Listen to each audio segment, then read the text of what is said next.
I'm sure that you're going to have an opinion about some of the things we're going to talk about today, especially when it comes to AI taking jobs and maybe even some first attempts at government agencies trying to create a kingdom in the US where there are rights being restricted. Give you a hint, it has to do with what you're allowed to eat. First, though, as always, this may be the moment of truth for electric vehicles. What are we talking about? Well, according to some data that's starting to percolate up through the automotive industry, it may be that there's a reckoning with electric vehicles. EV share goes flat at 7%. So last year, we saw EVs were at 2% and 3%. They crossed 5%. That was supposed to be a really big threshold for electric vehicles. But now what we're seeing is electric vehicles are kind of hitting the wall, hitting a roadblock where the market share is not going up. Matter of fact, it actually dropped a little bit. After 2 years of sharp growth, EV market share stayed flat from January to June, but actually July dropped a little bit. So what are your thoughts on that? Is this kind of where all the first adopters are done? Everybody who wanted to be the first out to get an EV and be the first on their block with a Tesla, that's over with now, and the larger market isn't really interested in it? Or is there something else going on? This is just like a little head fake and it's going to pick up again. A lot of it has to do with pricing. A lot of these EVs are, in the $60,000, $70,000 range. Now, Stellantis is talking about having EVs in the $25,000 range, but who knows? Now, here's the opinion that some people have on exactly what we said. The early adopter era is over. Automakers are scrambling. Looks like it's going to be a bit harder for automakers to convince people to give up their combustion engine powered vehicles. According to data, the early adopter era of EVs is done. Now it's time for the more price conscious early majority. Tougher to get for car companies. Have you considered an electric vehicle? Seriously considered it? Last time you bought a car, did you shop for it? If you are, you're in the minority. Mainstream shoppers aren't willing to pay the premium that most EVs command. Now, here's the question. Is that the reason, or is it the usability? If EVs cost the same as a gasoline vehicle, or even a little bit less, would you then buy an EV? Hesitation comes from the idea that most consumers are apprehensive about charging. That's different than the cost. If you don't have an electric vehicle right now, why not? Is it because of the cost? Is it because of the charging? The EV transition is going to take a bit longer and a bit rougher than experts first thought. Well, then are they experts or no? Right? Some automakers are hedging by cutting prices and changing strategies. They may not be building as many as they thought they were going to. No automakers are going to stop altogether. They need to be more flexible. Is flexible going to help you get one? Well, here's another factor. Here's a Rivian truck. You see this little fender bender right here? This car crashed into the back of the Rivian. You see the punchline right there. Here's a picture, right? Here's the damage. Crunched in back bumper. Probably damaged the tailgate and maybe this rear quarter panel, right? I mean, really, that doesn't look bad at all, according to the article. It was hit by a Lexus. But it cost $42,000 to fix it. Like we've talked about before on this channel, repairing an EV is not the same as repairing a regular vehicle. And here's why. You have to take apart the entire internal guts of the car because that's where the battery is. And you have to check out that battery. Any kind of collision, even if this frame or the unibody section tweaks just a little bit, it might impact the battery, impinge on wiring. It may have an effect. So the repair costs can be astronomical. Little crunch right here. Take apart the whole thing. Boom, $42,000. Minor fender bender.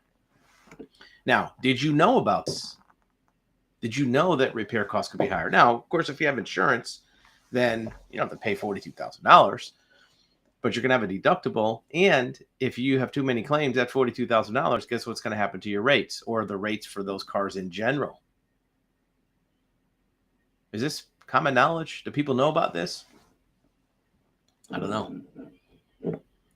Now, we're going to just going to talk about a subject we haven't talked about in a while. Now, bear with me on this. Follow with me. Be patient because we're going somewhere with this.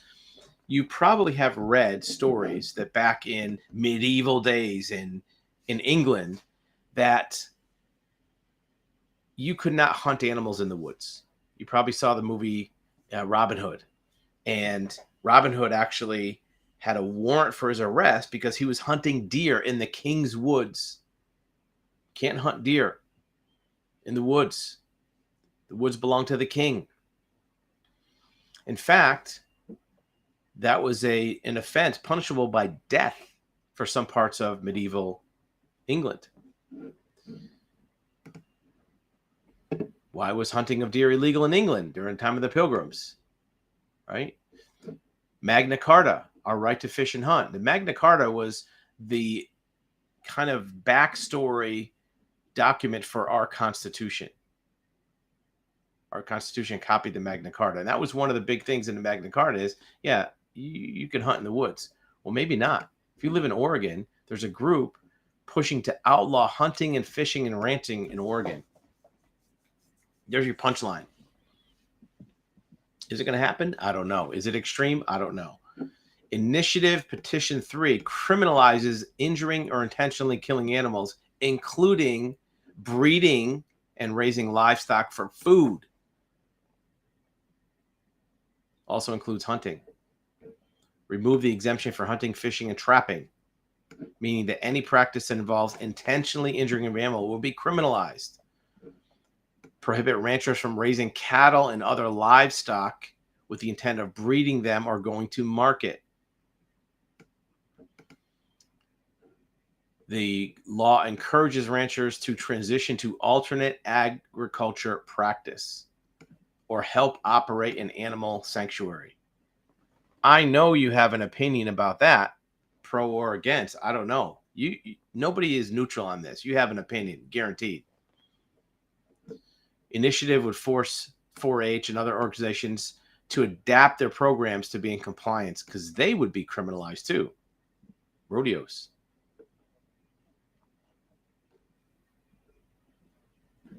Certainly you have something to say about this. Guaranteed. Now, let's jump to real estate. Mortgage rates, boom, bumped up again. Don't worry about this, dog.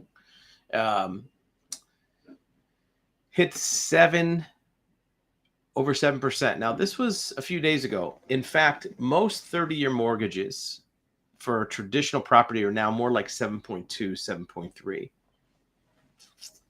What's that doing for mortgage payments? Well, a lot, actually. Mortgage payments are now through the roof because a 7% mortgage on a $500,000 property is way different than a 3% mortgage on a 280 property, because that's what a typical, you could find houses under 300 grand all day long 5 years ago. Nice single family homes under 300 grand. Get a 2.5%, 3% mortgage. You got a payment of 1,400, maybe. Now that same house is 500 grand. You got 7%. Now you're talking almost 4,000 a month mortgage. 3,800 anyways. That's $2,000 more per month.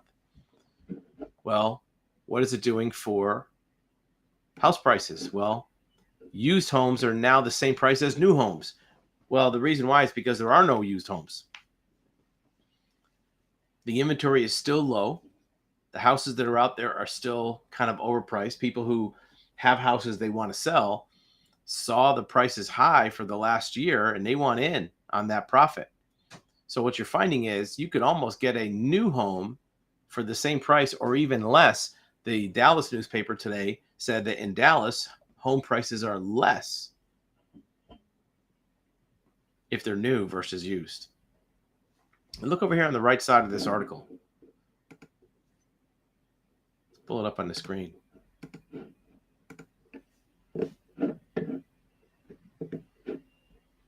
$5.5% on a CD.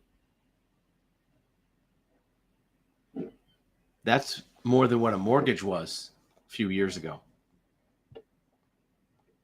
It's a big deal.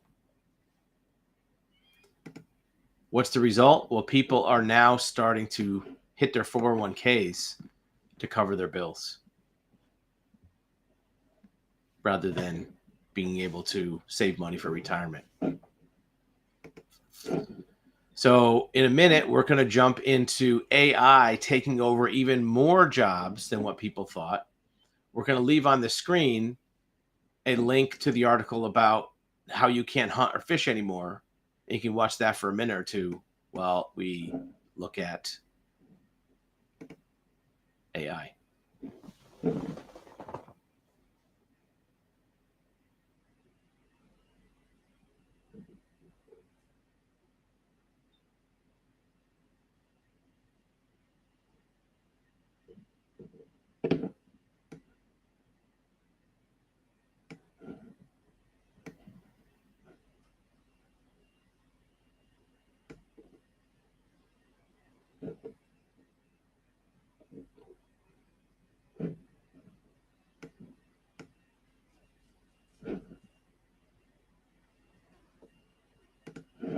Okay, we're back. As you can see, it's all starting to come out in the wash now.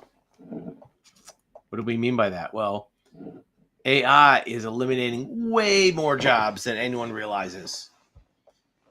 Already, it's starting to take over jobs that nobody thought could be done by artificial intelligence. Attorneys, accountants, writers, wait staff in restaurants. Tip of the iceberg. AI's only been out doing jobs now for a few years, and it's about to crash into the global economy and upend millions of jobs, according to the article. A tidal wave is about to crash. The rise of artificial intelligence capturing imagination, but it's ready to upend the economy.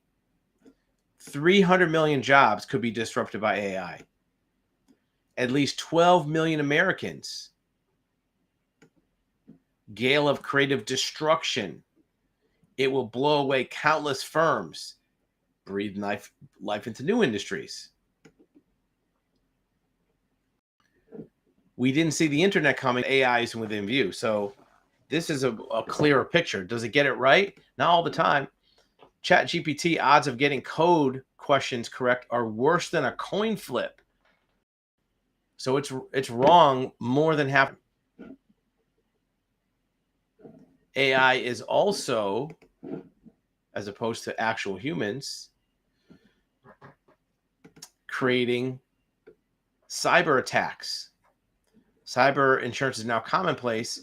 Why is that happening? Because AI is out there for the hackers. It's a big deal. You're finding hackers are using AI. So now as a company, it's not enough anymore just to have an IT department with protections and firewalls. You have to have insurance in case something happens. Are there breaches? Yes. Insurance brokerage firm Hub reported a cyber breach with suspicious activity on its network, and it corrupted files. Last but not least, here's another place that AI is kicking in the healthcare industry. Healthcare is being kind of migrated to online. You probably already have had appointments with a doctor that have been done virtually. Was it better? Was it worse? Say it's good for the environment, but is it good for you as a patient? I know you have an opinion about that. Let us know in the comments if you'd rather talk to a doctor in person or save a trip and not have to go to the facility where doctors are, hospital, healthcare, clinic, whatever it is. Rather do it by screen, or do you want to do it in person? Most important thing is, this is the big deal right here, in our opinion. Tip of the iceberg. No more hunting, fishing, ranching. If you like a good steak, can't get one in Oregon.